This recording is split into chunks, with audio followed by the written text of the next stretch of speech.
PPC.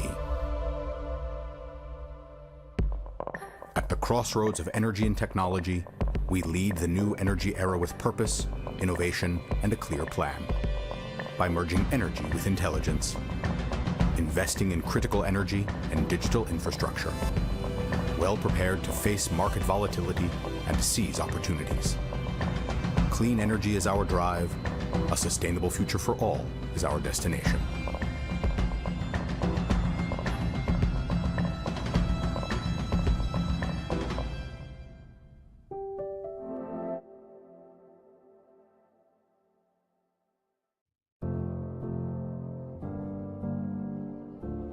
Why do we work? Why do we make the sacrifices we make? The late nights, the syncing with coworkers 5 time zones away. Why? Why? Why? ¿Por qué hacemos lo que hacemos? Why? Because we all want our work to mean something. We want it to have impact. And not just on the bottom line, but the people we ultimately serve. Your customers. Iron Mountain knows how to make your work mean more. After all, we've been protecting your most valuable assets for over 7 decades. Who better to help you use it to unlock new ideas and insights that will not only accelerate your business, but elevate it in so many ways. By digitizing your information, securely decommissioning your IT assets, safeguarding your brand reputation, collaborating to meet your sustainability goals, and connecting your work to the world. So let's roll up our sleeves and get to it, shall we? Let's find the gold in your mountain of data. Let's elevate. Let's elevate. Let's elevate. 大家都是你的梦。让我们提升。 Let's elevate. Let's elevate. Elevate the power of your work.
Threats don't announce themselves.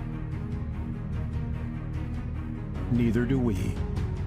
From signal to action. When it matters most. Vigilus Group. When every moment counts.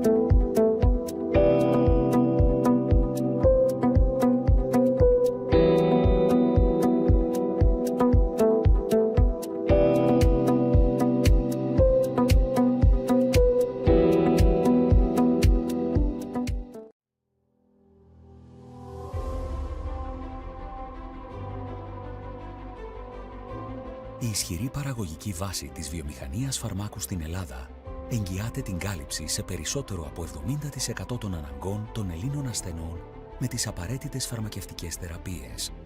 Οι ελληνικές φαρμακοβιομηχανίες προσφέρουν το 65% της συνολικής απασχόλησης του κλάδου, το 90% των επενδύσεων και αναδεικνύουν το φάρμακο ως το δεύτερο εξαγώγημο προϊόν της ελληνικής οικονομίας. 56 φαρμακευτικές επιχειρήσεις με 51 εργοστάσια παραγωγής φαρμάκων και 31 ερευνητικά κέντρα και τμήματα διαθέτουμε τις υποδομές και δημιουργούμε προστιθέμενη αξία στην ελληνική οικονομία. Με τις επενδύσεις μας ενισχύουμε την απασχόληση με καλά αμοιβόμενες θέσεις εργασίας και συμβάλλουμε αποφασιστικά στην αύξηση του ΑΕΠ. Με παρουσία σε περισσότερες από 147 χώρες, αυξήσαμε τις εξαγωγές μας από την έναρξη της κρίσης κατά 182%, συμβάλλοντας στη βελτίωση του σταθερά ελληματικού εμπορικού ισοζυγίου της χώρας. Η πανδημία ανέδειξε την ανάγκη για τον επαναπατρισμό της παραγωγής φαρμάκων στην Ευρωπαϊκή Ένωση. Πολλά ευρωπαϊκά κράτη χωρίς εγχώρια παραγωγή αντιμετώπισαν τεράστιες ελλείψεις. Όμως στην Ελλάδα η ελληνική φαρμακοβιομηχανία δεν άφησε τη χώρα χωρίς φάρμακα. Η ελληνική φαρμακοβιομηχανία έχει αναδειχθεί σε βασικό επενδυτικό κλάδο της ελληνικής οικονομίας.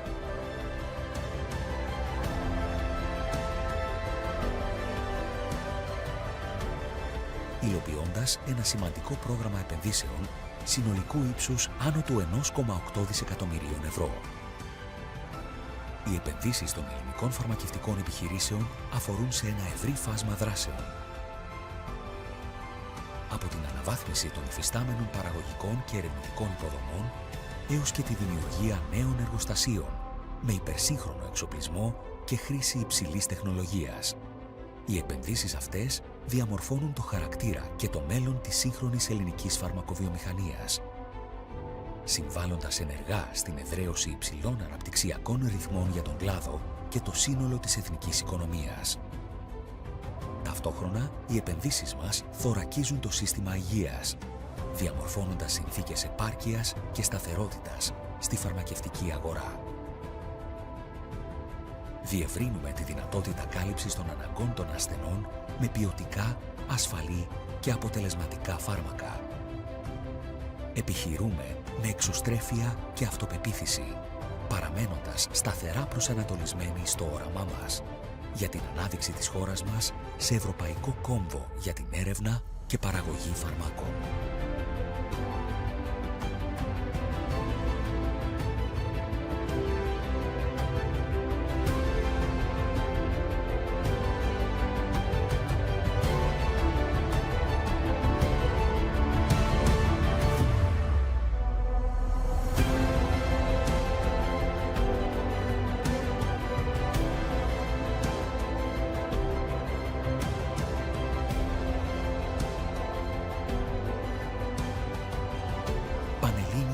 Φαρμακοβιομηχανίας. Παράγουμε Ελλάδα, στηρίζουμε Ελλάδα, εξάγουμε Ελλάδα, μένουμε Ελλάδα.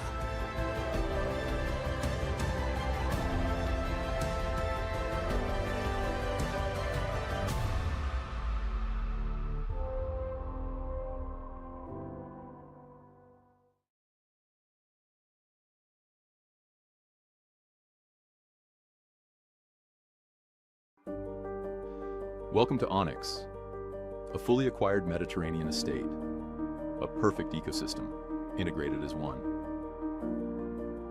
Activated and engineered for scale, a sanctuary to reconnect with nature, a scalable real estate model, an agricultural identity that roots the project in place, shaped by climate, guided by terrain,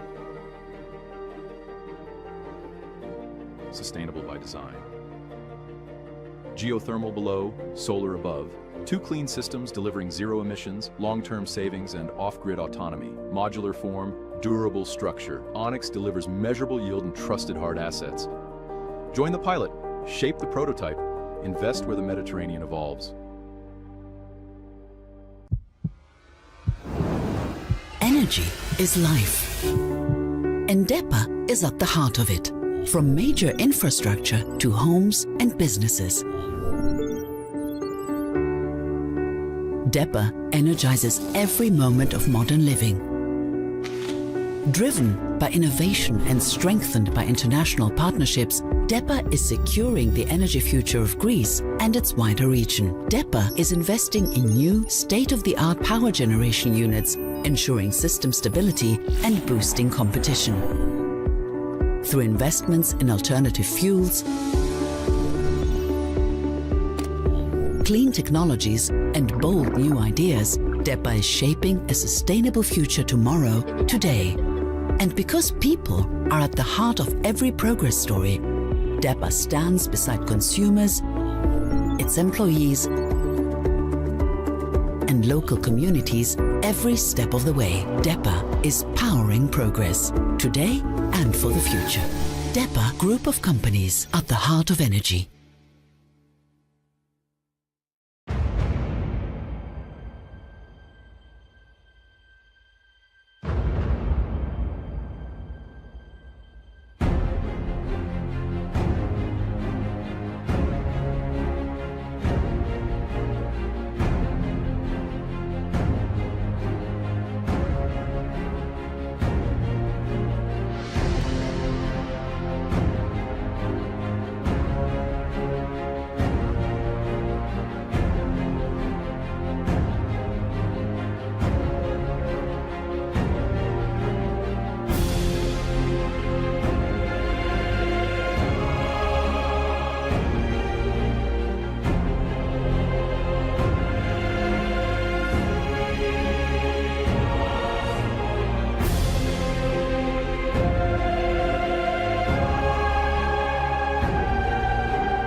Making a real difference to people's health. That's what drives us. We're not here to do what's easy. We work to provide real and positive change for patients, the people they love, and the professionals who care for them. For generations, we have dedicated ourselves to tackling healthcare challenges where our impact matters most. Our focus is on areas like oncology, neurology, and cardiovascular and metabolic diseases. Conditions like these place the greatest strain on patients, families, communities, and healthcare systems around the world. Detecting diseases earlier and understanding them better means we can provide patients with the right treatments quicker. This is how our life-changing diagnostics and medicines help people live healthier, longer lives. And we are persistent. We keep going even in the toughest areas of research, and we learn from the experiences of those living with disease every day. Because of all this, we are finding new ways to make a difference. From developing tests to diagnose conditions like neurological disorders and cancers before symptoms occur, to delivering first-of-their-kind medicines that halt and even reverse diseases in areas from autoimmunity to metabolic health. We are also making treatments more accessible and available closer to patients' homes. We are determined to prevent, stop, and cure diseases. Not someday, but now. Because every medical breakthrough, means more birthdays, more experiences, more moments with those who matter most. We are doing now what patients need next. Freedom begins with a choice. In 2008, we made ours. Freedom knows no borders. Today, freedom is a system that shapes markets. $2 billion in annual revenue, $9.3 billion market capitalization, 11 million customers,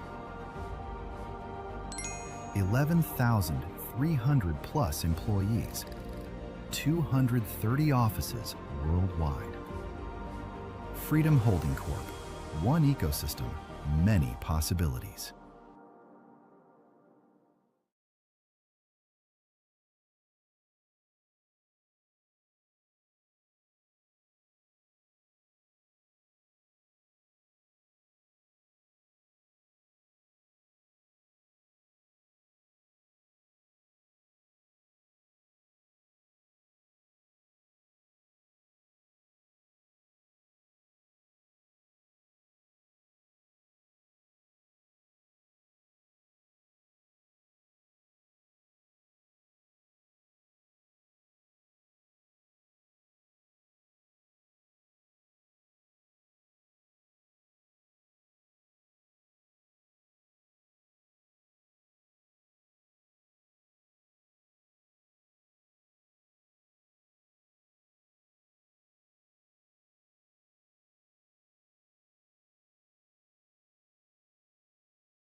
Σιγά το πολύ έλαιο.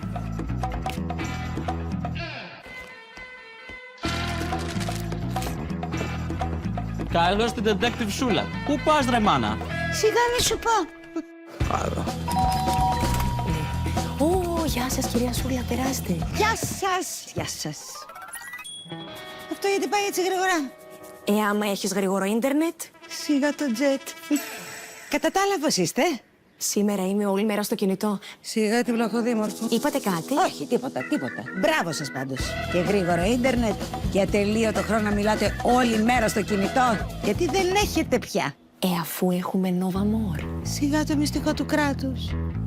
Και εμείς θα το βάλουμε. Nova More. Μια νέα πρόταση από την Nova που τα συνδυάζει όλα. Ίντερνετ σταθερή και κινητή από 36 ευρώ το μήνα και προσφέρει υπηρεσίες που κάνουν τη ζωή σου καλύτερη ακόμη πιο οικονομικά. Nova More. Τώρα είναι η ώρα για Nova. Φυσικά, Τζέσι μου, και έβαλα Nova More. Σιγά μην τα άφηνα. Check this out. It hasn't been such a long time since people first started shopping online, and it was easy to keep up with the clicks. Little by little by little by more, the clicks added up to be more than the stores, and e-tailers worked harder than ever before because they had to keep up with the clicks. The clicks came from laptops, then tablets and phones, Monday through Sunday, office and home, 24 hours in every zone, and still they kept up with the clicks. Now shoppers ask more from the websites they're on, their language, their currency, their way, or they're gone, so you better keep up with the clicks. All of a sudden, there are so many must-dos if you want to keep selling, like delivery there, no there, or there. And make it tomorrow, first thing. No time for borders. Gotta stay in control to stay in the flow and continue to grow, but we'll help you. Keep up with the clicks.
PPC. At the crossroads of energy and technology, we lead the new energy era with purpose, innovation, and a clear plan. By merging energy with intelligence, investing in critical energy and digital infrastructure, well prepared to face market volatility and to seize opportunities. Clean energy is our drive. A sustainable future for all is our destination.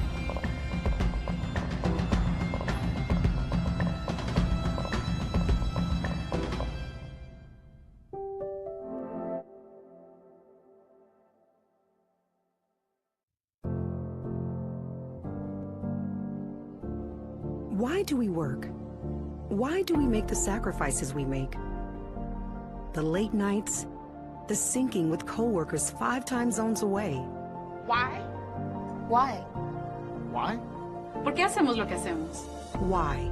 Because we all want our work to mean something. We want it to have impact. And not just on the bottom line, but the people we ultimately serve.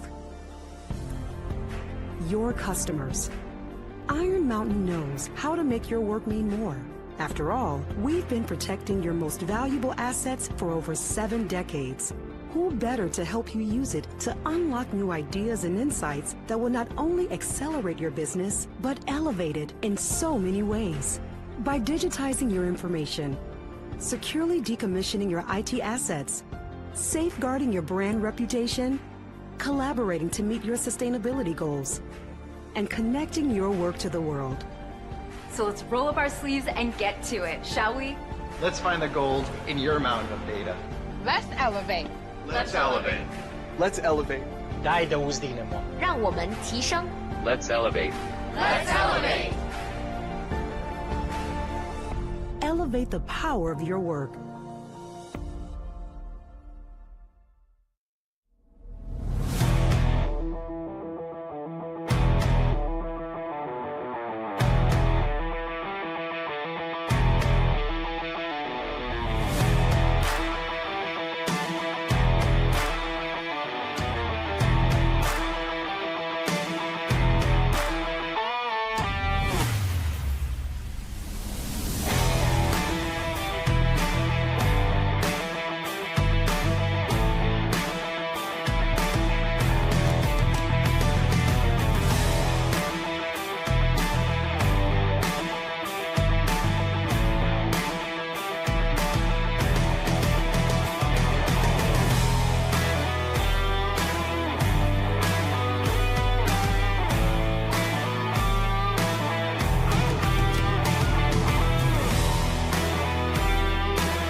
Παρακαλώ πολύ να καθόμαστε στις θέσεις μας, γιατί σε λίγο θα ξεκινήσει η εκδήλωση.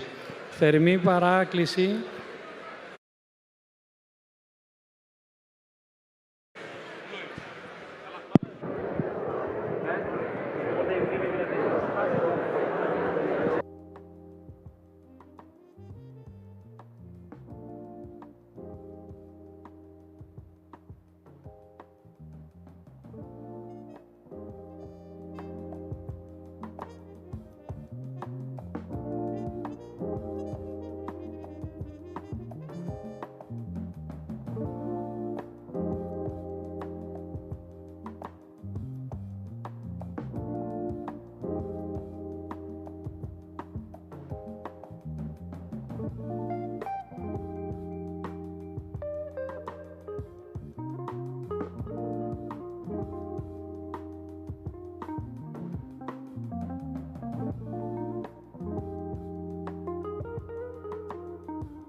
Ladies and gentlemen, ladies and gentlemen, ladies and gentlemen,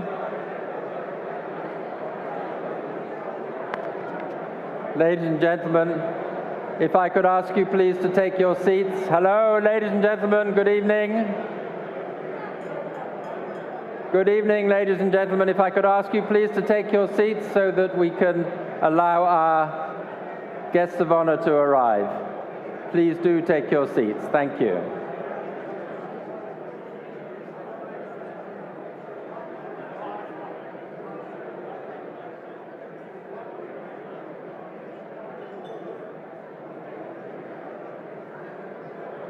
Thank you. If you could all sit down, please, I would be very grateful. Thank you.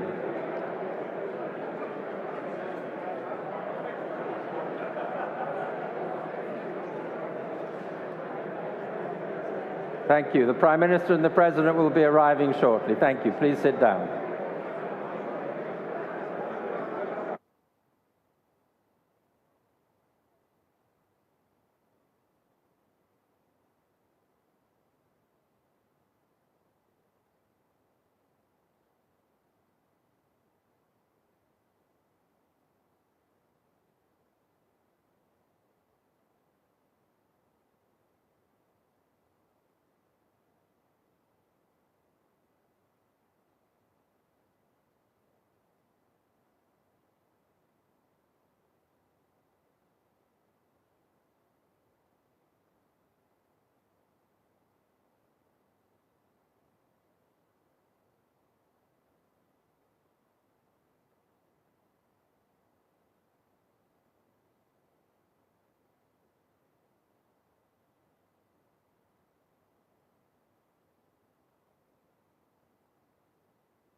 Ladies and gentlemen, if I could have your attention, please.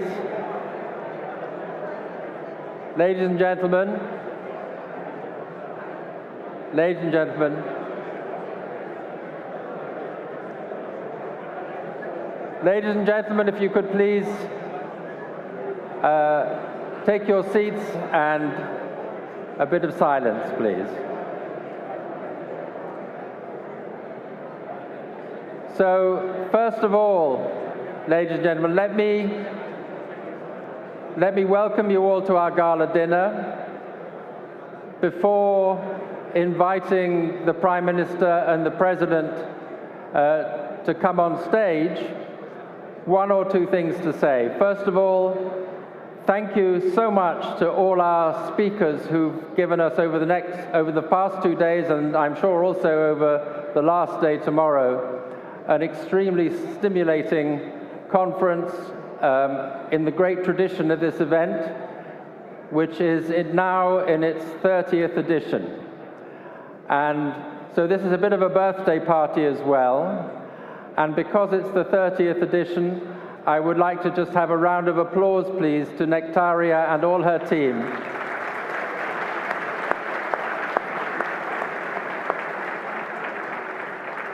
It's a very special event for The Economist. It's actually the longest running continuous event under The Economist brand. So it's an important thing for us too.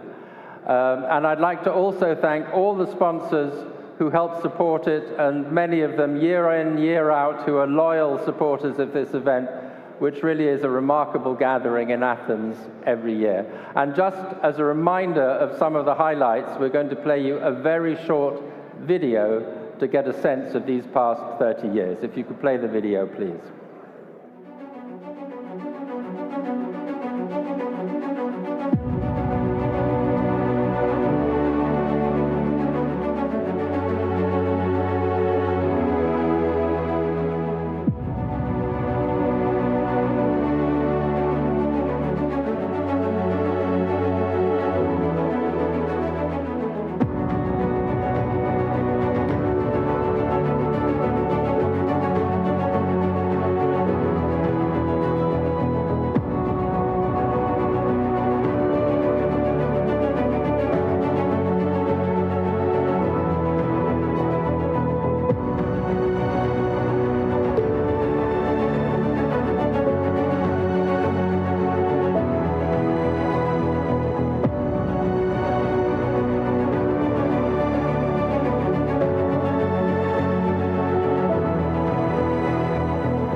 Thank you. And with that, it's my pleasure to invite the Prime Minister and the President, please, to come to the stage.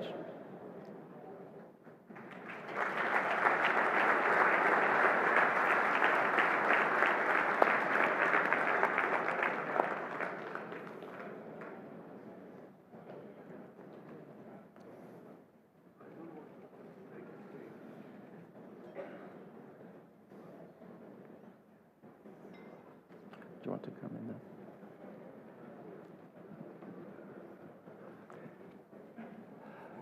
Well, welcome. It's wonderful to have you both with us for our gala dinner.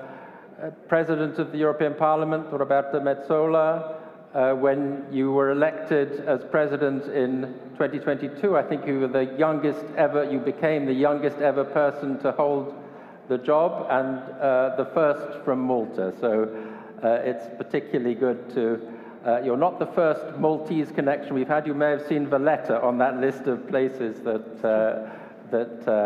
we've had conferences. Prime Minister, great pleasure to have you back. I must say that for a Brit, it's somewhat striking to come back one year to the next and still find the same Prime Minister here, because it's not been our experience recently in my own country. The next British Prime Minister is going to be the 7th Prime Minister I will have the honor of meeting. Yes, 7th in 10 years, I think, is quite extraordinary. But variety is the spice of life, anyway. You've just come back from the NATO summit, so perhaps that is a place to start, from the summit in Ankara. There's always an excitement when there's a NATO summit with Donald Trump present. You never quite know what is going to happen. But apparently love broke out at this summit. So could you tell us your impressions of what you take away from Ankara? Well, first of all, let's distinguish between the public remarks that were made before the summit and after the summit, and what actually happened during the summit itself. And I think that the summit in itself was quite successful because it reconfirmed the important decisions that were taken last year. The most important decision taken last year was the necessity of Europe and the European members of NATO to really step up in terms of taking real ownership over our own security. We've set ambitious targets in terms of defense spending, with Horizon to reach a cumulative of 5% of defense spending by 2035, that's 3.5% core defense spending and 1.5% defense-related spending, and most European countries have made significant progress towards that end. Greece has already met the 2035 targets as of 2026, and this puts us in a sort of an elite club of only 5 NATO members who have already achieved that goal. So we've been very consistent in terms of meeting our NATO obligations, but it is very encouraging to see that other European countries are also stepping up. And of course, this discussion is also connected to the overall debate surrounding the European defense initiatives and the need for the European Union to take more ownership when it comes to defense-related issues. There's a discussion related to this concept of European strategic autonomy, developing our defense industry, supporting the numerous startups that are beginning to emerge across Europe to offer innovative and cost-effective solutions to real battleground problems. So I'd say, all in all, it was a successful summit. There's always, some drama and some excitement involved when the American president makes on-the-record remarks, but all good at the end. Very good. Well, one blip for Greeks may be the F-35s and the potential sale to Turkey. We talked about this a little bit in the conference today with Minister Denyas, but interested to get your perspective on that potential I don't think sale.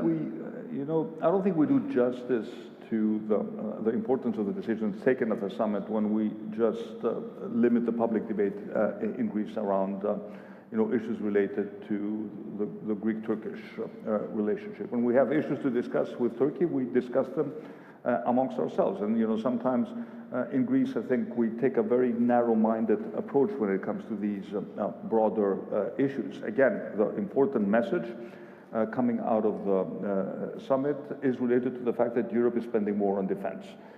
And that is the only way to also convince the United States and the US president that we take our defense seriously. So I'm not going to make any further comments regarding this topic. I spoke about it briefly yesterday, but I'm always sort of surprised by how part of the Greek media reports on these issues with a great degree of exaggeration and an inability to really understand the complex dynamics that we're faced. So let's leave it at that. I don't have anything further to add on this topic. Sure. The backdrop to the NATO summit was, of course, a resumption of strikes in the Gulf by Iran and by America, and the security situation remains perplexing, I suppose. So, from your perspective, President Metsola, how do you view this, and what do you think that Europe's role can be in trying to at least find some sort of way forward in a very tricky situation? So first of all, thank you for inviting me. It's a great pleasure to be here on your 30th anniversary of this great annual event. Happy to share the stage with Kyriakos at this beautiful place. I would say, you mentioned 22, which is the year when, as soon as I got elected, a couple of weeks later, Russia invaded Ukraine.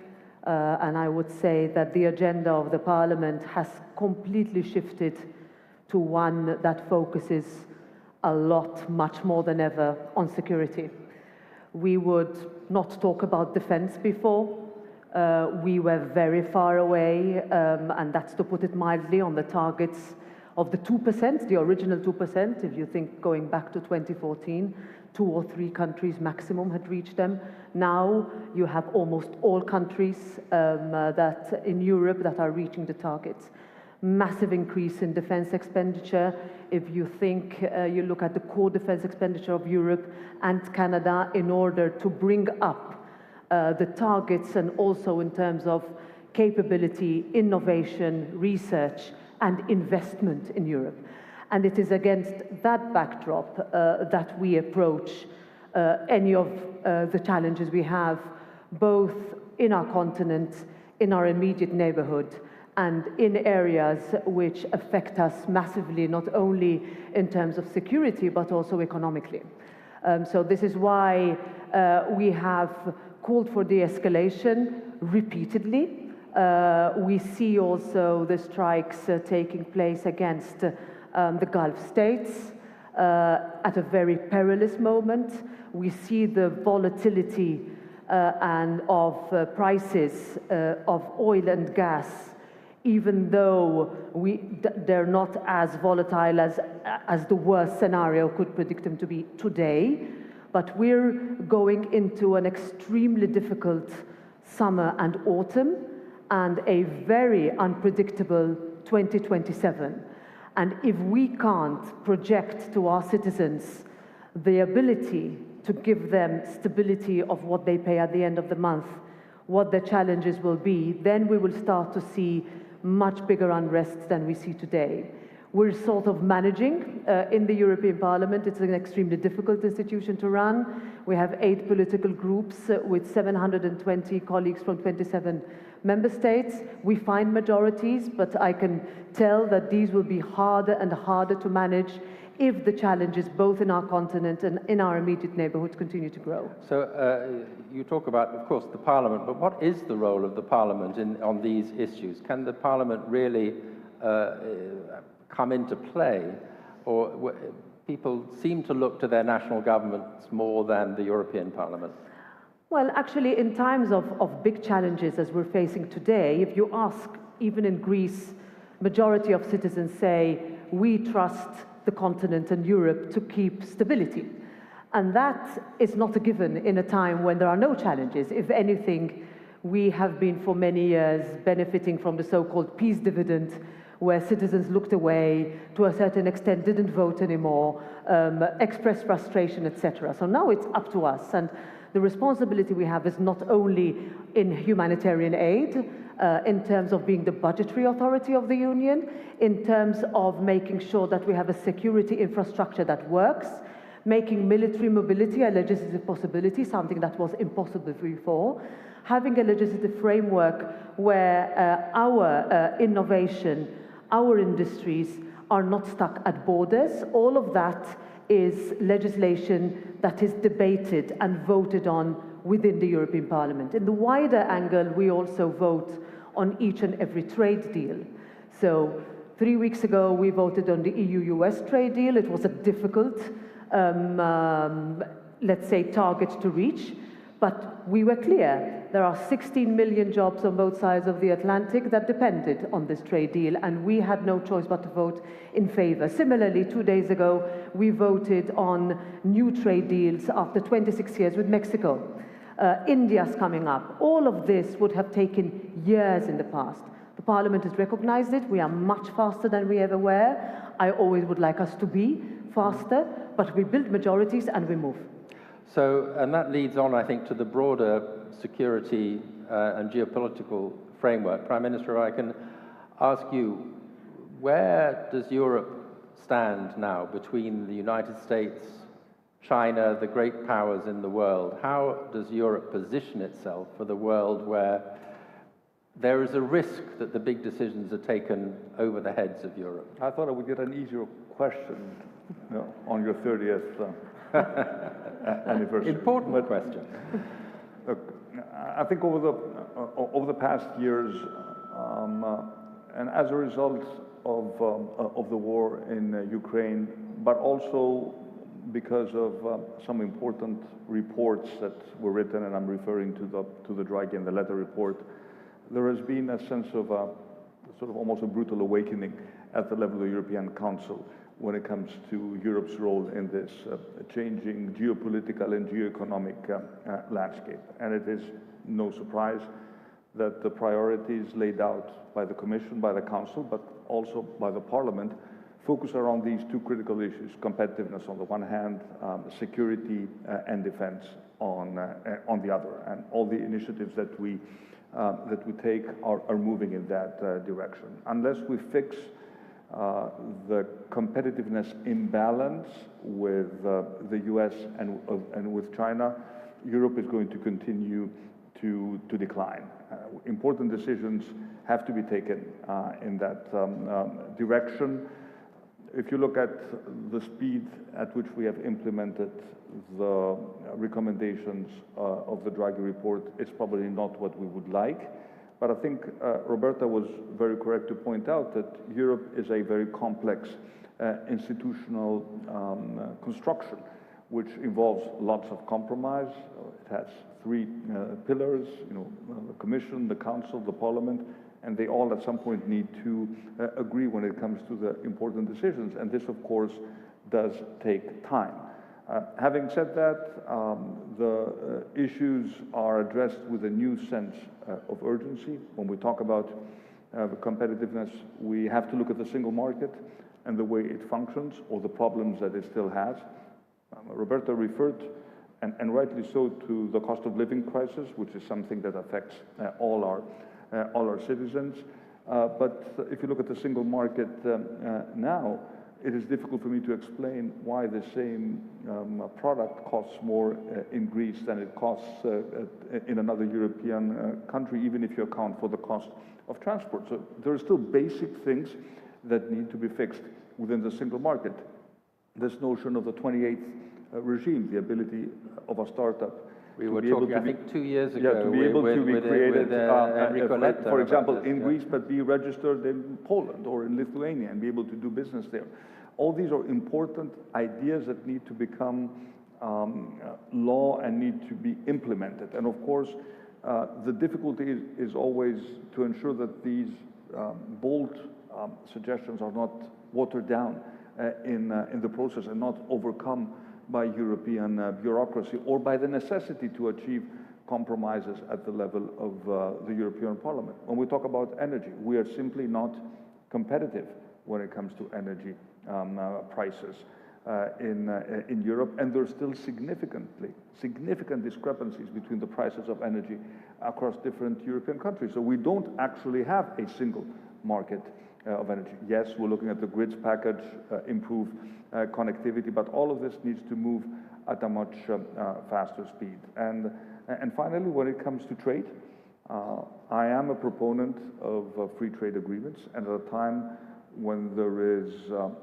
more geopolitical tension around trade, it is to the interest of Europe to complete these free trade deals with, you mentioned Mexico. India is an incredibly important market. And of course, I speak also as a country which is a global leader in shipping, and shipping is the lifeline for international trade. So I have an additional interest when it comes to these initiatives. And finally, when you look at China, important decisions need to be taken when it comes to the survival of our manufacturing base in Europe. I'm not in favor of protectionism per se, and many of the problems of European competitiveness are not related to China, but one cannot ignore the fact that China currently accounts for 30% of the world's manufacturing capability and 14% of the world's economy. So we cannot afford, especially for critical sectors where we retain a competitive advantage, to be flooded by Chinese goods that will eventually result in hundreds of thousands or millions of jobs being lost in Europe. If you say you're not in favor of protectionism, but what are you in favor then of in order to defend the industries that risk being flooded? You will need to do both. For example, if you give your car industry, I'm slightly agnostic when it comes to the car industry because we are not part of the European supply chain, so I don't have... But you have 35% tariffs on EVs, right? So. But the question is, okay, if I do protect for some time my car industry, will I give enough incentives to the European car industry to innovate and to reach the level of sophistication that the Chinese cars currently have? Because this is no longer a question of price.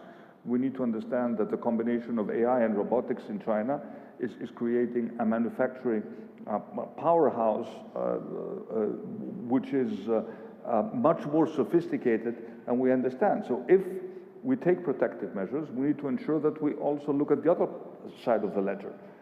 Make our industry more competitive, address issues of bureaucracy, pass the omnibus laws that make doing business in Europe easier, because protection by itself is not going to do the trick. Yes, President Metsola, I know competitiveness is a theme that you spend a lot of time on, and I believe you were recently in California touring American tech companies. Touring is a big word, okay.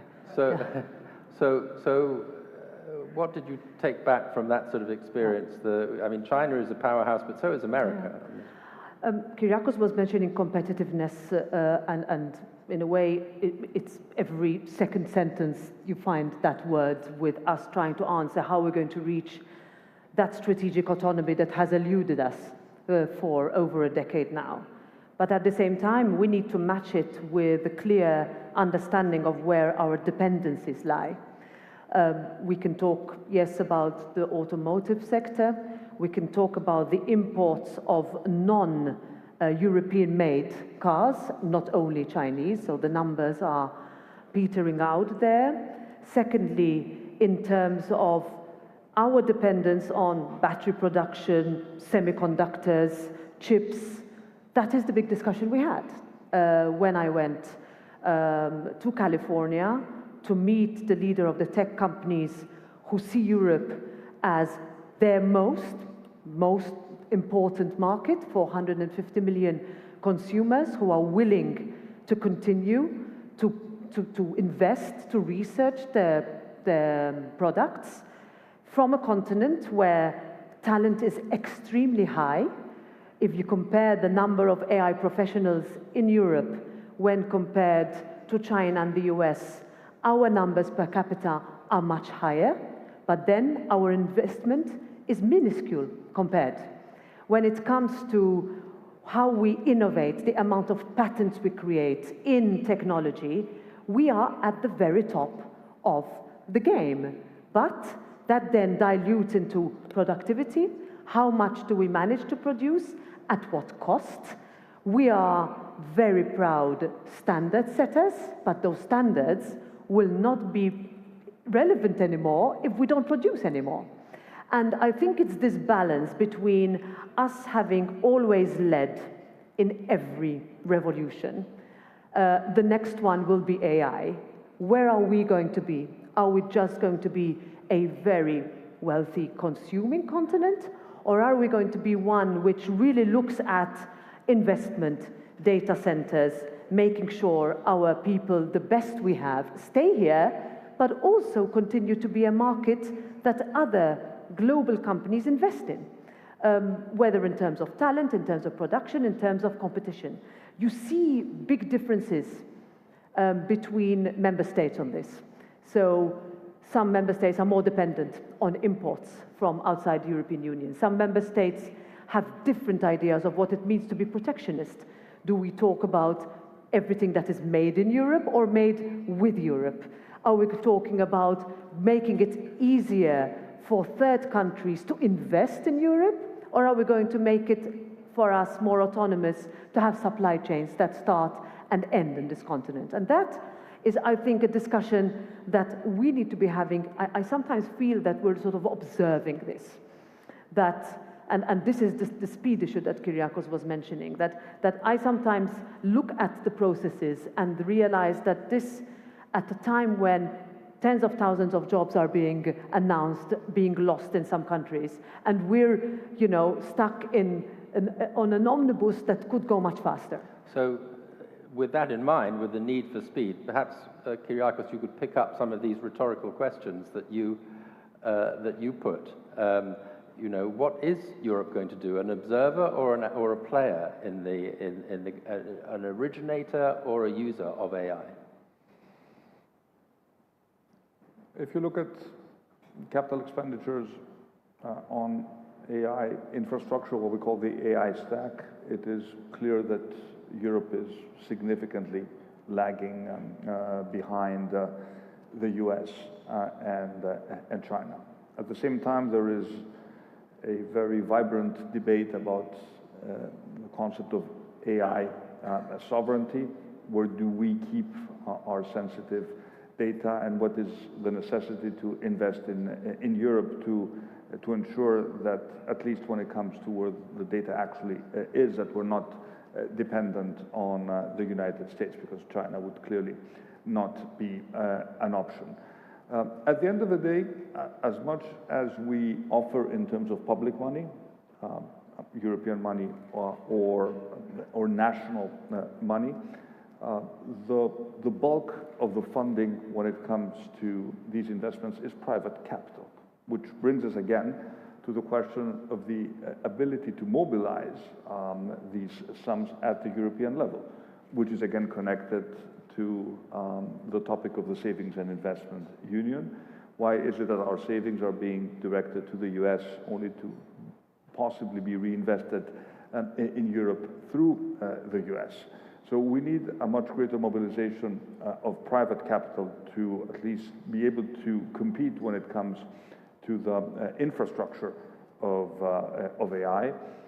For example, the European Union is now going to finance a certain number of what we call AI, gigafactories, gigaprojects, and we hope that Greece can also play a role in this development. And for a country the size of Greece, we probably would be aiming for one, flagship, big project. We already have our new supercomputer, which, as we speak, is in the process of being installed close to here at Lavrio, and this computing power is critical in order to offer the government, but also the startups computing capability to develop at least, the necessary AI applications. So right now, the jury is still out whether Europe is going to be able to play ball when it comes to the LLMs of this world, but we certainly need to be able to be active in the application layer, which is at the end of the day the tools that will develop the solutions to improve our productivity.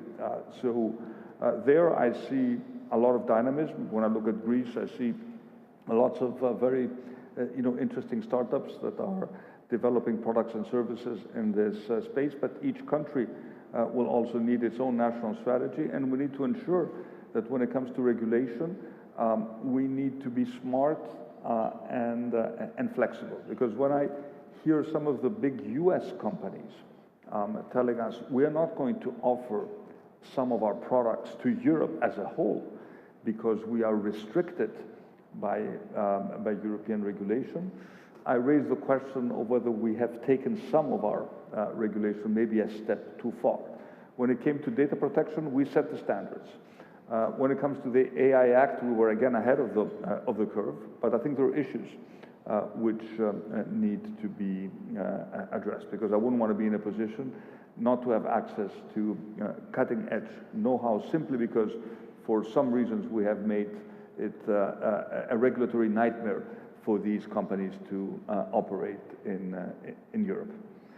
So if we could step back to European architecture for a moment, the geopolitical architecture of Europe, there is the perennial question of countries that would like to join the European Union.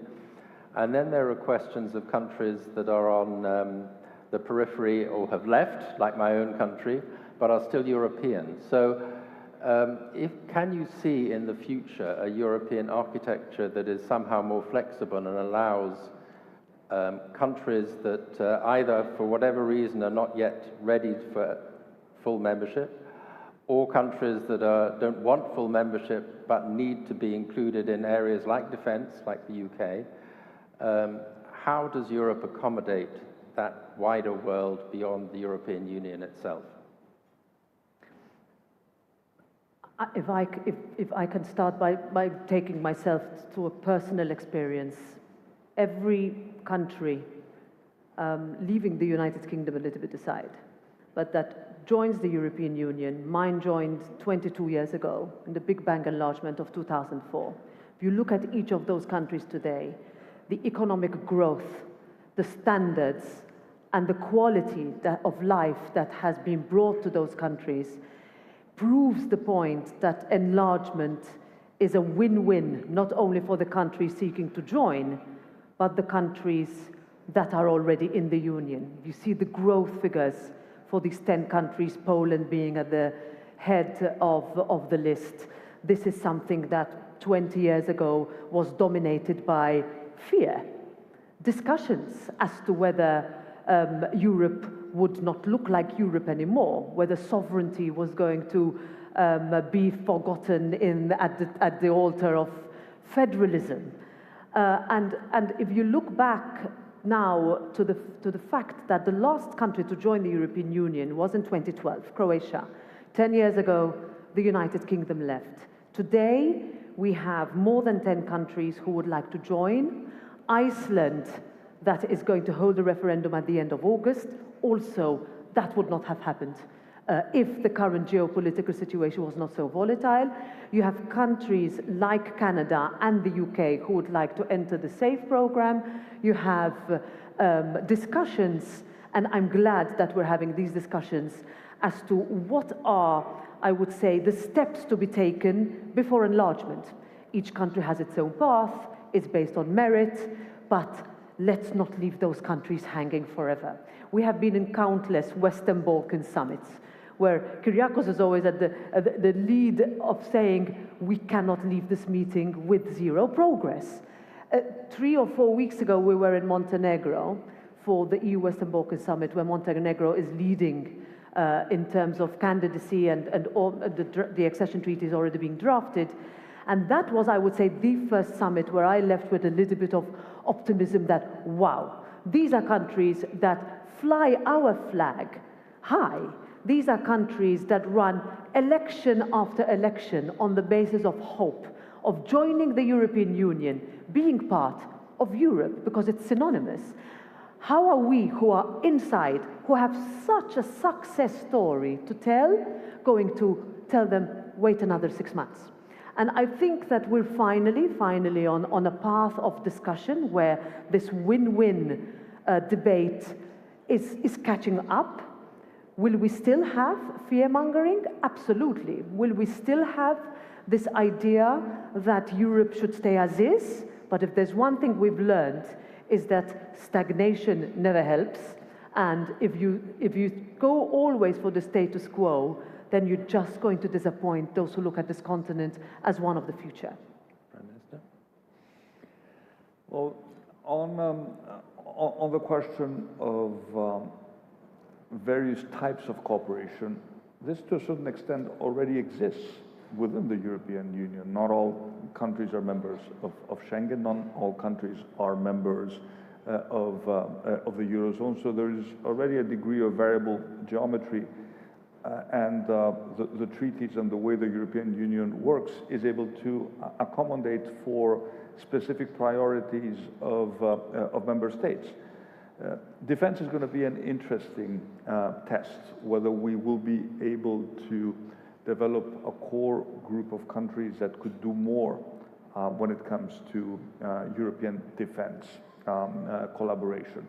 Safe, to a certain extent. Could the UK be in that? I mean, I don't just ask because I'm British, although it makes it of special interest to me, but it is a serious defense, one of the two nuclear powers in Europe and with serious defense capabilities.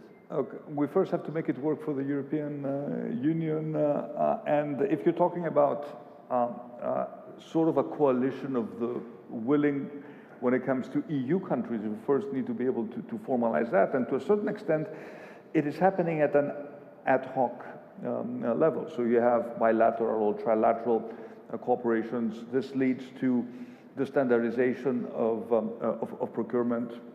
For example, when we buy a French frigate, which we have, we essentially went to the French and said, we basically want the same ship that you're building with minimum sort of changes to the basic design. This is creating economies of scale. Then the Swedes may come and also buy the same ship. This creates more countries that are actually using the same platform. So you're starting to see various sort of circles of countries able to cooperate when it comes to defense. And SAFE is also a program that is encouraging procurement across member states. Now, whether the UK could be a member of such an initiative, difficult to tell. There were ways for the UK to join SAFE, but it didn't work out at the end because, of course, there are certain prerequisites that have to be met. And back to the question of enlargement, of course, Greece as a country belonging to the region of Southeast Europe has a great interest in seeing our Western Balkan neighbors progress towards the European Union. And the truth is that we have repeatedly delivered promises that have not been kept, also to a certain extent because these countries were not able to progress at the speed with which was required according to the very rigorous European accession process. It is encouraging that Montenegro could become the 28th, I don't want to add insult to injury, but would replace the UK as a 28th EU member. This is a distinct possibility. It could happen within the next 2 years, and it would send a signal to the Western Balkans that this is actually not a pipe dream. This is something that can happen. But having said that, every single country is treated on its own rights. There are important issues which need to be addressed, and we are here to support our Western Balkan friends in this difficult journey. But if we were to have progress on even one country, that would set a signal. Having said that, I need to point out that we need to make progress on Serbia, because we have not been able to open a single chapter when it comes to Serbia for 4 years. At some point, it's easy to play the blame game. It's your fault, it's our fault. But Serbia is 50% of the GDP of the Western Balkans, and one could not envision the Western Balkans being stable and European without a European Serbia. Maybe we need there to convince some of our friends at the Council to take a small leap of faith. Because we also need to send a signal to Serbia that we are actually interested in bringing them on the right track. I think we had a Dutch veto just this week on the Serbian question. Sorry?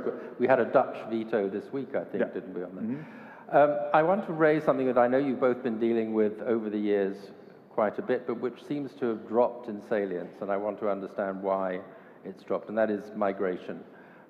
It's not that it's gone away, but it seems to have gone down. Is this because the problem has been, to some degree, effectively dealt with, or is it still looming very large on your radar? So perhaps... A little bit both. I would say, and I have run for 5 European elections, and each one of them, because I'm from the Mediterranean, has been dominated by migration. First, in terms of where is Europe? Secondly, in terms of can solidarity that is shown in so many areas be shown also in this field? Thirdly, how is our returns policy and security framework going to match the asylum part of migration? So we found ourselves in a situation a few years ago when we said if we don't legislate at European level, we're never going to address it. Well, I'm not saying solve, but address the challenges, each member state having their own. Whether you have a land border, a sea border, you are a landlocked country, you have hybrid threats, how people come in, etc., labor market mobility, labor market gaps, etc. So we found ourselves a few years ago where we said we're going to adopt the so-called Migration Pact, which was a set of pieces of legislation, which we did. And we did that just months before the 2024 European elections, because we had to go back to our citizens and say, we have found a way to address this challenge at European level. There was still one last remaining file, which was returns, where there was a realization that when compared to the number of failed applications, the number of returns was incredibly low. And that meant that you need to have cooperation with third countries. You need to talk to countries in our neighborhood, talk with them, not at them. You need agreements, and you also need understanding, keeping in mind that we're talking about human beings and we're talking about some of the most vulnerable people on the planet. That vote went through about 3 weeks ago, and that, in essence, concludes the pact. Double that or partner it with the fact that numbers have decreased. And they've decreased because of cooperation agreements with neighboring countries. They've decreased because of the fact that bilaterally there has been a more effective measure. But the fact is that we have fundamental differences between member states because of their geographical realities, but also some differences of ideology between member states that you can see also in the parliament, which I would say come into how the votes go. But conclusion, the pact is concluded, has been voted in, and we just have to wait for it to be implemented because it's entered into force. Migration does not rank in the top probably 10 issues that concern Greek society today. Which is a change, isn't it? It's a big change, but I'll tell you why. Because when we came into power in 2019, we had 30,000 people on the island of Lesbos, illegal migrants, refugees. You know how many we have now? 300. And instead of having migrants and refugees on the islands of the Eastern Med, we have thousands of Turkish visitors who come with a fast-track visa to visit the islands, because we've been able to manage the problem by working with Turkey, but also by sending a very, very clear signal since the very beginning of our first term that we will protect our external borders. We were faced with a hybrid attack back in March 2020. And I was the first at the time to bring the leadership of the European Union to the land border with Turkey to send a very clear signal that unless we highlight the external dimension of migration, the problem will not be solved, because the discussion in Europe only related to secondary flows, and it was a zero-sum game. We could never solve this problem unless we address the fact that we had too many people coming into Europe in the first place. So we were unapologetic. We said to the smugglers and to the possible desperate people who were willing, however, to pay big sums of money to the smugglers, that we will make it very difficult for you to enter Europe. And, of course, now that the pact is completed, if you're not entitled asylum, so if you're an economic refugee, we will send you back. And now we have the tools to actually do so. So we were, I think, at the forefront of changing the European debate and moving the European Council towards a much more pragmatic direction, which was also adopted by the Parliament. And that is why we now have a pact that has to be implemented. It's interesting. Returns do work because they send a very clear signal to the possible clients of the smugglers that there's a good chance that you will pay $5,000 or $10,000 or euros and you will be sent back. So when we started sending back people to Egypt, and we're not talking about huge numbers, the symbolism was very important. Suddenly we saw a significant reduction in the number of Egyptians coming through Libya. And of course, Roberta is right, we have to work with third countries. We're working, for example, with Eastern Libya to help them with their Coast Guard, offering them assets, because we don't want these people to be at sea in the first place, because it's a very dangerous trip, and thousands of people have been lost, and my Coast Guard has saved tens of thousands of people at sea, but we don't want them to leave the coast in the first place. So I do think that we have contributed towards reframing the debate in Europe, and overall, when you look at the way we have handled migration, it has been a successful policy. And having said that, for those people who are entitled asylum status, we're happy to welcome them. They can come, they can stay in Greece, they can, we have enough jobs. We have Sudanese people working now in the fields in central Greece, where we have a need for labor. And of course, we also want to conclude labor mobility agreements with countries with which we feel we have a good relationship, because we want these people to come legally. We want them to come legally, we want them to come on a plane rather than on a dinghy, we want them to be insured, and we want them to contribute to the growth of the economy, but in a legal way. We have just a few minutes left, so very quickly, penultimate question to you on democracy and elections. We have a number of important elections coming up. You will know better than anybody else in this room when the next Greek election will be. France, you've already decided. France holds perhaps the most important election. How do you see perhaps this is for you, President Metsola, how do you see the health of European democracy at the moment, and perhaps the perils as well that it faces? Well, 2027 will be, a jumbo election year, where if you think that Italy, France, Poland, Spain will go to elections, and that's don't forget Greece. So I'll leave you to handle Greece. So I'll mention all the other countries. So Sweden, Finland, I can continue, Estonia. But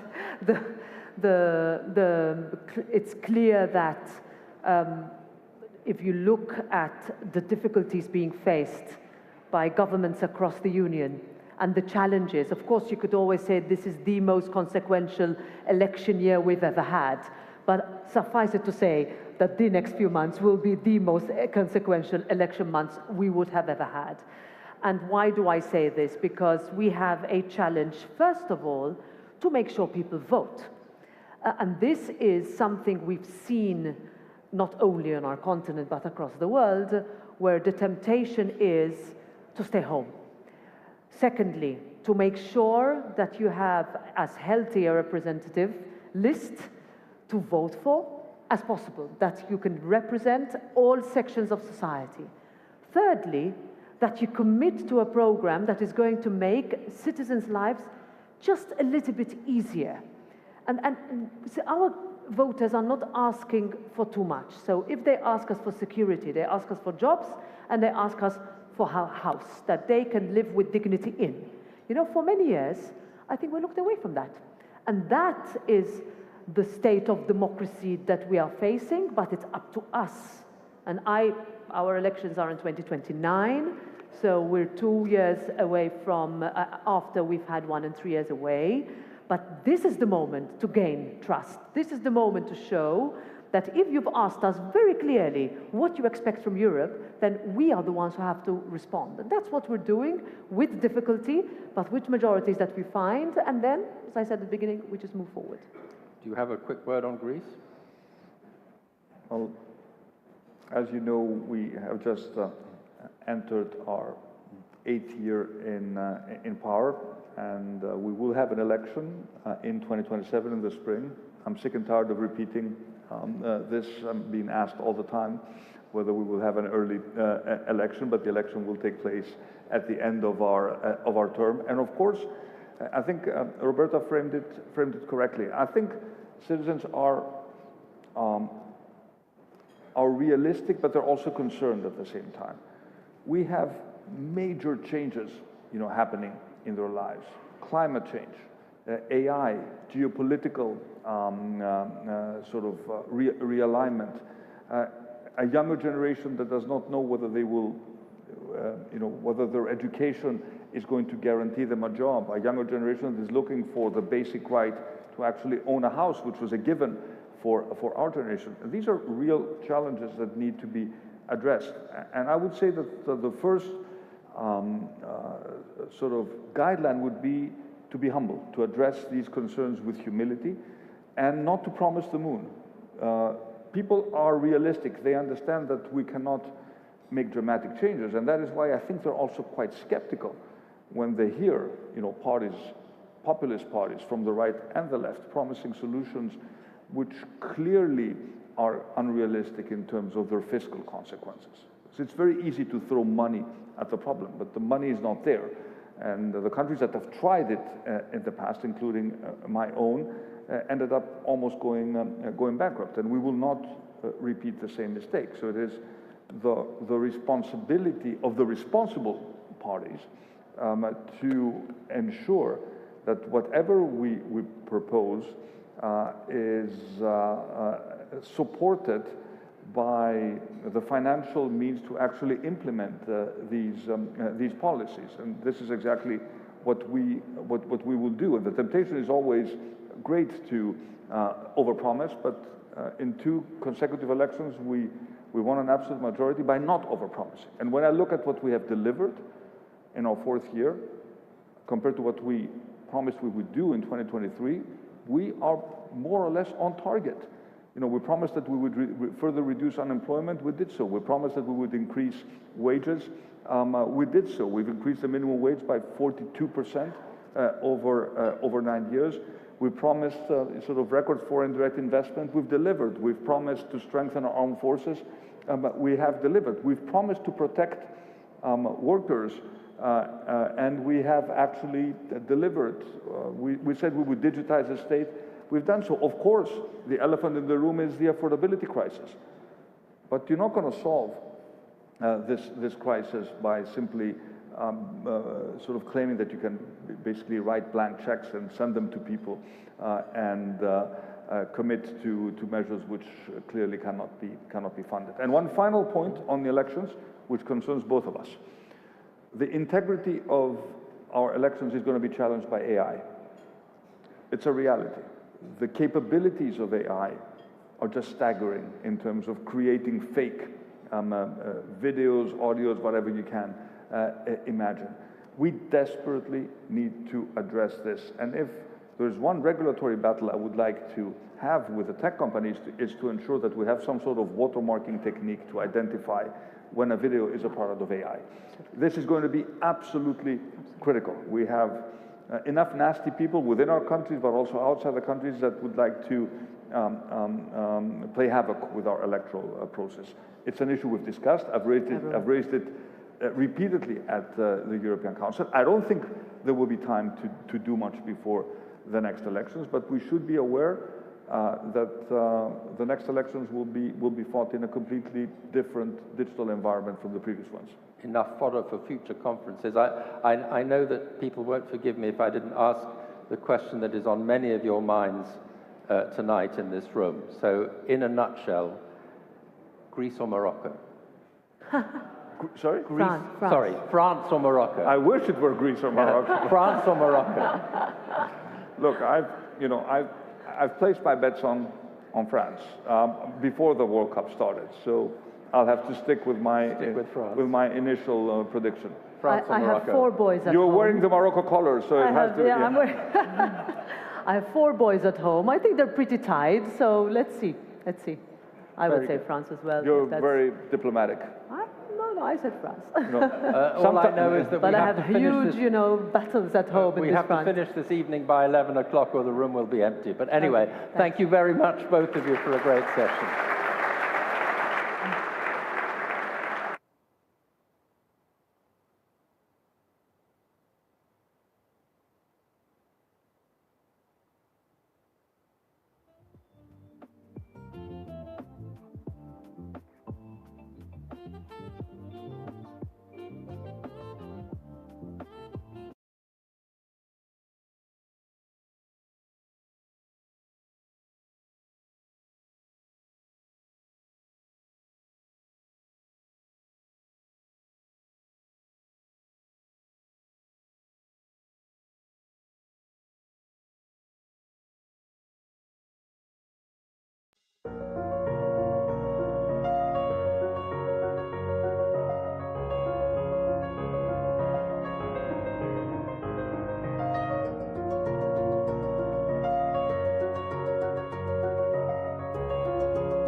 PPC. At the crossroads of energy and technology, we lead the new energy era with purpose, innovation, and a clear plan. By merging energy with intelligence, investing in critical energy and digital infrastructure, well prepared to face market volatility and seize opportunities. Clean energy is our drive. A sustainable future for all is our destination.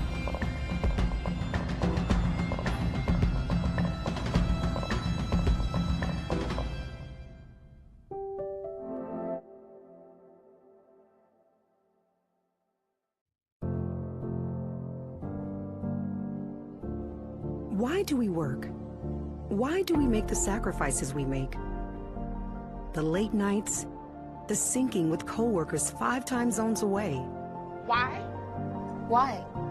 Why? ¿Por qué hacemos lo que hacemos? Why? Because we all want our work to mean something. We want it to have impact. And not just on the bottom line, but the people we ultimately serve. Your customers. Iron Mountain knows how to make your work mean more. After all, we've been protecting your most valuable assets for over 7 decades. Who better to help you use it to unlock new ideas and insights that will not only accelerate your business, but elevate it in so many ways. By digitizing your information, securely decommissioning your IT assets, safeguarding your brand reputation, collaborating to meet your sustainability goals, and connecting your work to the world. So let's roll up our sleeves and get to it, shall we? Let's find the gold in your mountain of data. Let's elevate. Let's elevate. Let's elevate. 大家无敌了吗？让我们提升。 Let's elevate. Let's elevate. Elevate the power of your work.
Threats don't announce themselves. Neither do we. From signal to action. When it matters most. Vigilis Group. When every moment counts.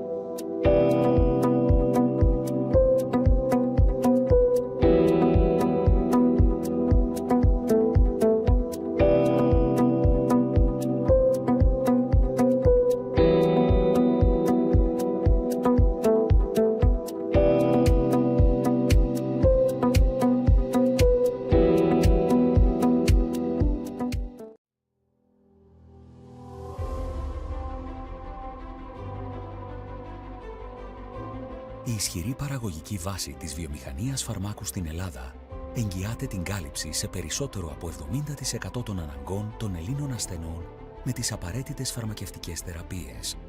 Οι ελληνικές φαρμακοβιομηχανίες προσφέρουν το 65% της συνολικής απασχόλησης του κλάδου, το 90% των επενδύσεων και αναδεικνύουν το φάρμακο ως το δεύτερο εξαγώγημο προϊόν της ελληνικής οικονομίας. 56 φαρμακευτικές επιχειρήσεις με 51 εργοστάσια παραγωγής φαρμάκων και 31 ερευνητικά κέντρα και τμήματα διαθέτουμε τις υποδομές και δημιουργούμε προστιθέμενη αξία στην ελληνική οικονομία. Με τις επενδύσεις μας ενισχύουμε την απασχόληση με καλά αμοιβόμενες θέσεις εργασίας και συμβάλλουμε αποφασιστικά στην αύξηση του ΑΕΠ. Με παρουσία σε περισσότερες από 147 χώρες, αυξήσαμε τις εξαγωγές μας από την έναρξη της κρίσης κατά 182%, συμβάλλοντας στη βελτίωση του σταθερά ελληματικού εμπορικού ισοζυγίου της χώρας. Η πανδημία ανέδειξε την ανάγκη για τον επαναπατρισμό της παραγωγής φαρμάκων στην Ευρωπαϊκή Ένωση.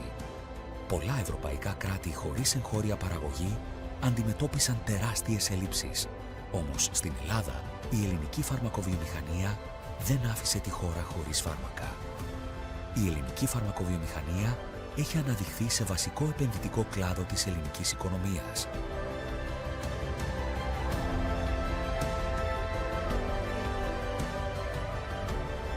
Υλοποιώντας ένα σημαντικό πρόγραμμα επενδύσεων συνολικού ύψους άνω του 1,8 δισεκατομμυρίων ευρώ. Οι επενδύσεις των ελληνικών φαρμακευτικών επιχειρήσεων αφορούν σε ένα ευρύ φάσμα δράσεων. Από την αναβάθμιση των υφιστάμενων παραγωγικών και ερευνητικών υποδομών έως και τη δημιουργία νέων εργοστασίων με υπερσύγχρονο εξοπλισμό και χρήση υψηλής τεχνολογίας. Οι επενδύσεις αυτές διαμορφώνουν το χαρακτήρα και το μέλλον της σύγχρονης ελληνικής φαρμακοβιομηχανίας, συμβάλλοντας ενεργά στην εδραίωση υψηλών αναπτυξιακών ρυθμών για τον κλάδο και το σύνολο της εθνικής οικονομίας. Ταυτόχρονα, οι επενδύσεις μας θωρακίζουν το σύστημα υγείας, διαμορφώνοντας συνθήκες επάρκειας και σταθερότητας στη φαρμακευτική αγορά. Διευρύνουμε τη δυνατότητα κάλυψης των αναγκών των ασθενών με ποιοτικά, ασφαλή και αποτελεσματικά φάρμακα. Επιχειρούμε με εξωστρέφεια και αυτοπεποίθηση, παραμένοντας σταθερά προσανατολισμένοι στο όραμά μας για την ανάδειξη της χώρας μας σε ευρωπαϊκό κόμβο για την έρευνα και παραγωγή φαρμάκων.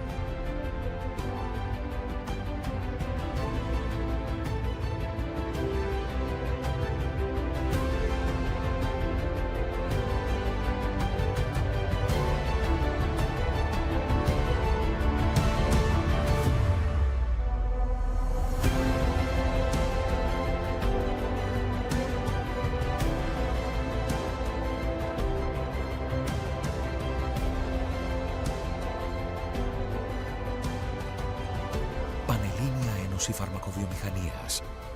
Παράγουμε Ελλάδα, στηρίζουμε Ελλάδα, εξάγουμε Ελλάδα, μένουμε Ελλάδα.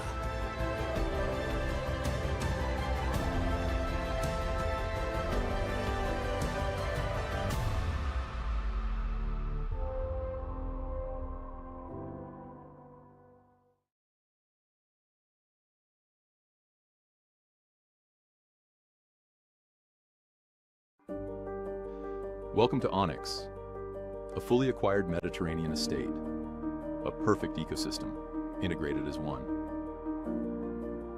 Activated and engineered for scale, a sanctuary to reconnect with nature, a scalable real estate model, an agricultural identity that roots the project in place, shaped by climate, guided by terrain, sustainable by design. Geothermal below, solar above, two clean systems delivering zero emissions, long-term savings, and off-grid autonomy. Modular form, durable structure. Onyx delivers measurable yield and trusted hard assets. Join the pilot, shape the prototype, invest where the Mediterranean evolves. Energy is life, and DEPA is at the heart of it, from major infrastructure to homes and businesses. DEPA energizes every moment of modern living.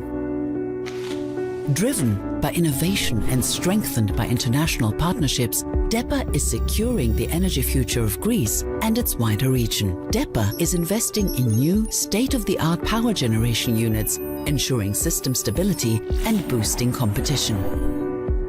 Through investments in alternative fuels,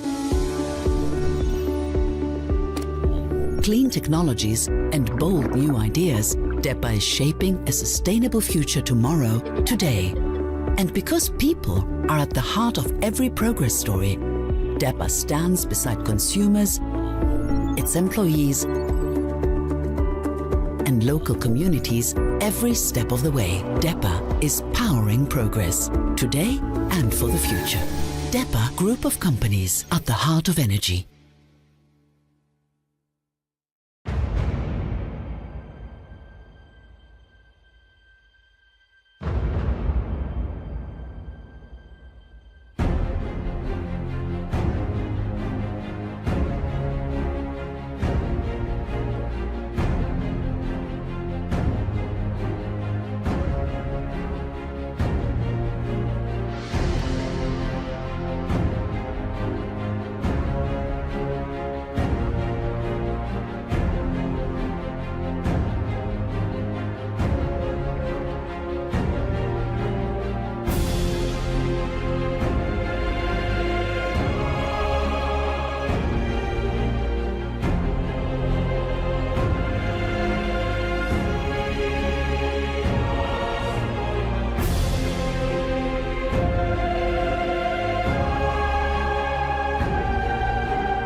Making a real difference to people's health. That's what drives us. We're not here to do what's easy. We work to provide real and positive change for patients, the people they love, and the professionals who care for them. For generations, we have dedicated ourselves to tackling healthcare challenges where our impact matters most. Our focus is on areas like oncology, neurology, and cardiovascular and metabolic diseases. Conditions like these place the greatest strain on patients, families, communities, and healthcare systems around the world. Detecting diseases earlier and understanding them better means we can provide patients with the right treatments quicker. This is how our life-changing diagnostics and medicines help people live healthier, longer lives. And we are persistent. We keep going even in the toughest areas of research, and we learn from the experiences of those living with disease every day.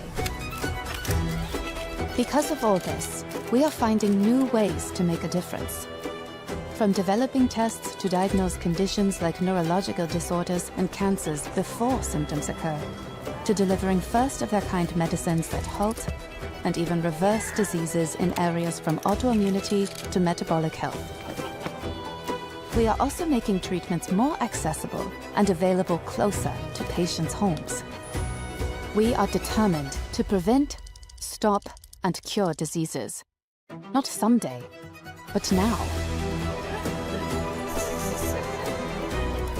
Because every medical breakthrough means more birthdays, more experiences, more moments with those who matter most. We are doing now what patients need next. Freedom begins with a choice. In 2008, we made ours. Freedom knows no borders. Today, freedom is a system that shapes markets. $2 billion in annual revenue, $9.3 billion market capitalization, 11 million customers, 11,300 plus employees, 230 offices worldwide. Freedom Holding Corp. One ecosystem, many possibilities.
ξαφνικά τον πολυέλαιο.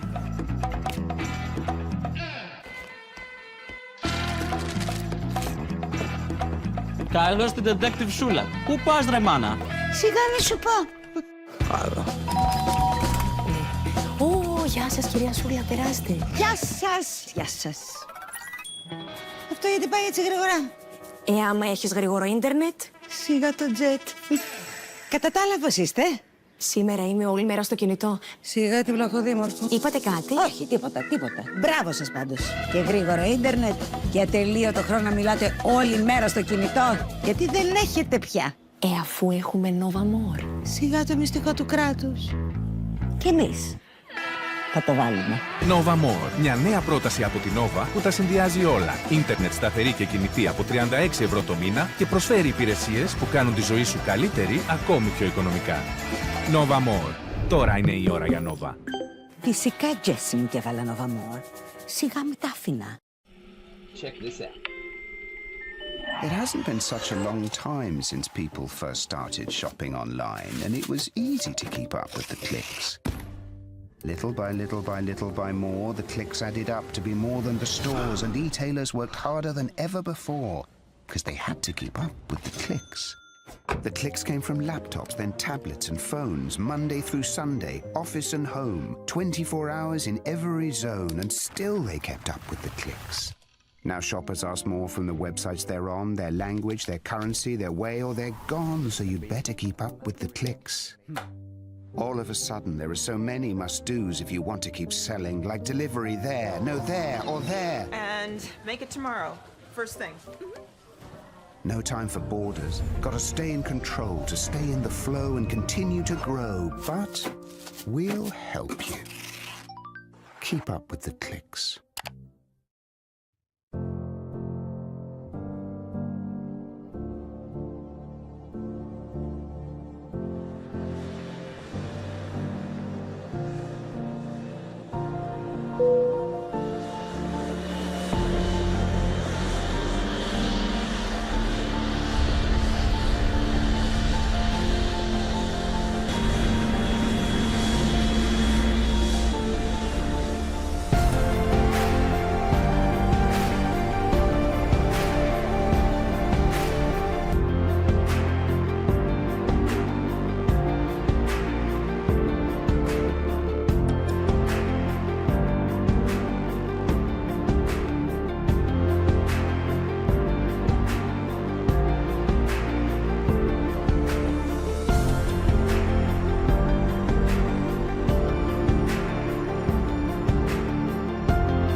PPC. At the crossroads of energy and technology, we lead the new energy era with purpose, innovation, and a clear plan. By merging energy with intelligence, investing in critical energy and digital infrastructure, well prepared to face market volatility and seize opportunities. Clean energy is our drive. A sustainable future for all is our destination.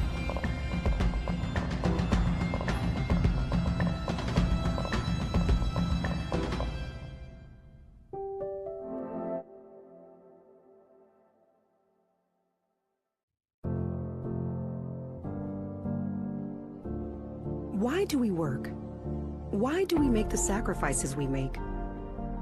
The late nights, the sinking with coworkers 5 time zones away. Why? Why? Why? ¿Por qué hacemos lo que hacemos? Why? Because we all want our work to mean something. We want it to have impact. And not just on the bottom line, but the people we ultimately serve. Your customers. Iron Mountain knows how to make your work mean more. After all, we've been protecting your most valuable assets for over 7 decades. Who better to help you use it to unlock new ideas and insights that will not only accelerate your business, but elevate it in so many ways. By digitizing your information, securely decommissioning your IT assets, safeguarding your brand reputation, collaborating to meet your sustainability goals, and connecting your work to the world. So let's roll up our sleeves and get to it, shall we? Let's find the gold in your mountain of data. Let's elevate. Let's elevate. Let's elevate. 带的无敌mo. 让我们提升. Let's elevate. Let's elevate. Elevate the power of your work.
Threats don't announce themselves. Neither do we. From signal to action. When it matters most. Vigilus Group. When every moment counts.